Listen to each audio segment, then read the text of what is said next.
అంటే ప్రతి గడపకి ఈ మద్యం ఎఫెక్ట్ ఉండొచ్చు ఉండకపోవచ్చు, కానీ రాష్ట్రాలకైతే మంచి ఆదాయమే తెచ్చిపెడుతుంది, అందులో నో డౌట్. కానీ ఈ లిక్విడ్ మాత్రం ప్రతి ఇంటికి అవసరమే, ఈ లిక్విడ్ ప్రతి గడపకి అవసరమే.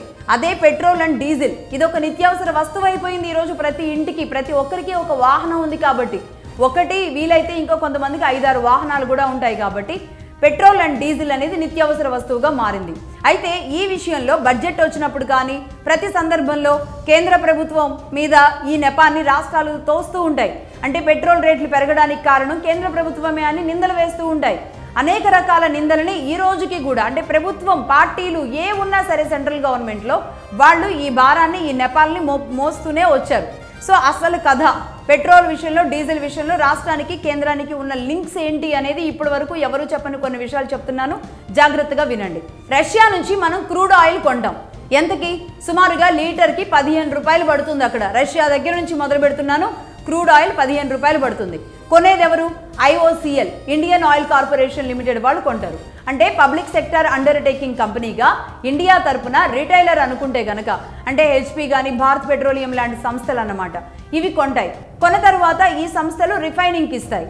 అంటే రష్యా నుంచి వచ్చిన క్రూడ్ ఆయిల్ ఏదైతే ఉందో దానిని ఈ సంస్థలు కొన్న తర్వాత దీన్ని రిఫైనింగ్కి ఇస్తాయి. రిఫైనరీస్ ఏమున్నాయి మనకి భారతదేశంలో? అదాని గ్రూప్, రిలయన్స్ గ్రూప్ లాంటివి రిఫైనరీస్గా ఉన్నాయి. ఆ క్రూడ్ ఆయిల్ని రిఫైన్ చేయడానికి 1 లీటర్కి సుమారుగా 15 రూపాయలు ఖర్చు ఇక్కడ రిఫైనరీస్లో అవుతుందన్నమాట. అంటే ఇప్పటికి ఎంత అయింది మొత్తం ఖర్చు? 30 రూపాయలు అయింది లీటర్ పెట్రోల్కి. అలాగే దాని ట్రాన్స్పోర్ట్ కానీ దాని ఇన్ఫ్రాస్ట్రక్చర్ కానీ వీటన్నింటినీ కలుపుకుంటే ఇంకొక 10 రూపాయలు అవుతుంది. అంటే ఎంత అయింది? 30 రూపాయలు ప్లస్ 40 రూపాయలు. అలాగే సెంట్రల్ గవర్నమెంట్ ట్యాక్స్ ఉంటుంది దీనికి, అది 20 రూపాయలు. ఎంత అయింది ఇక్కడ వరకు? 60 రూపాయలు అయింది. మొత్తం ఇప్పటి వరకు పెట్రోల్ ఖర్చు ఎంత అయింది? 60 రూపాయలు అయింది. అంటే ప్రతి పెట్రోల్ బంకు కూడా వారంలో 1-2 సార్లు అందరం వెళుతూనే ఉంటాం కదా. సో ఆ పెట్రోల్ బంకులో ఎంతకి పోపిస్తున్నాం మనం పెట్రోలు లీటరు? కనీసం 100 రూపాయలు అనుకుందాం.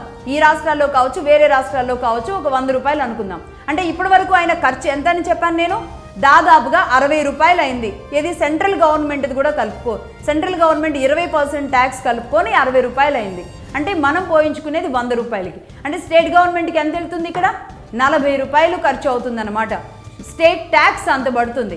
అలా రోజుకి స్టేట్ మొత్తంలో ఎన్ని పెట్రోల్ బంకుల్లో ఎన్నెన్ని వాహనాలకు ఎన్నెన్ని లీటర్ల పెట్రోల్ పోపిస్తున్నామో తెలుసా? ఒక్క తెలంగాణనైతే శాంపిల్గా తీసుకుందాం అనుకుంటున్నాను ఈ ఒక్క విషయంలో. 2024-2025 మధ్య రోజుకి వాడిన పెట్రోల్ ఎంతో తెలుసా? సెర్చ్ చేయండి మీరు కూడా. 1 కోటి లీటర్లు వాడారు రోజుకి తెలంగాణ మొత్తంలో. 2024-25 మధ్యలో ఒక శాంపిల్గా కనుక తీసుకుంటే రోజుకి 1 కోటి లీటర్లు వాడారు అంటే అర్థం చేసుకోండి. అంటే స్టేట్ గవర్నమెంట్ ట్యాక్స్ ఇందులో, అంటే కేంద్ర ప్రభుత్వానికి అలాగే రీటైలర్స్ పెట్రోలు పెట్టిన ఎవరైతే ఉంటారో యజమానులు వాళ్ళకు కూడా అంతా పోయిన తర్వాత పోనీ 30 రూపాయలు అనుకుందాం లీటర్ మీద. 30 రూపాయల చొప్పున రోజుకి 1 కోటి లీటర్లు అంటే ఒక్కసారి ఆలోచించండి. అంటే ఎంత అవుతుంది? 30 రూపాయల చొప్పున దాదాపుగా రోజుకి 30 కోట్ల రూపాయలు కేవలం పెట్రోల్ మీదే వస్తుంది.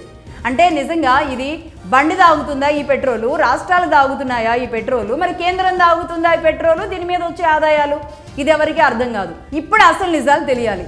అంటే ఎవరి జేబులు ఎవరు గుల్ల చేస్తున్నారు? ప్రతిసారి ఎందుకు రాష్ట్రాలు కేంద్రం మీద నెపం మోపుతాయి? పెట్రోల్ రేటు 3% పెరిగింది, ఇది కేంద్రం తప్పే అనేది ఒక్కొక్క రాష్ట్రానికి ఎందుకు వ్యత్యాసం ఉంటుంది ఎప్పుడైనా గమనించారా? అంటే ఆ రాష్ట్ర ప్రభుత్వాలు తగ్గించుకుంటే గనక పెట్రోల్ దాదాపుగా ఇప్పుడున్న పరిస్థితుల్లో కనీసం రాష్ట్ర ప్రభుత్వం కనుక అనుకుంటే ఈజీగా 20-30 రూపాయలు తగ్గించుకోవచ్చు తెలుసా? కానీ అనుకో. అటు మద్యం విషయం కానీ ఇటు ఇది కానీ రెండు లిక్విడ్సే. అదేమో అది ఒళ్ళు గుల్ల చేస్తే ఇదేమో ఇల్లు గుల్ల చేసేలాగా తయారైంది పరిస్థితి. సో పెట్రోల్ మీద అంతంత ఆదాయం, 1 కోటి లీటర్లు ఖర్చు పెడుతున్న ఆదాయం రాష్ట్రాల్లో కనిపిస్తుంది.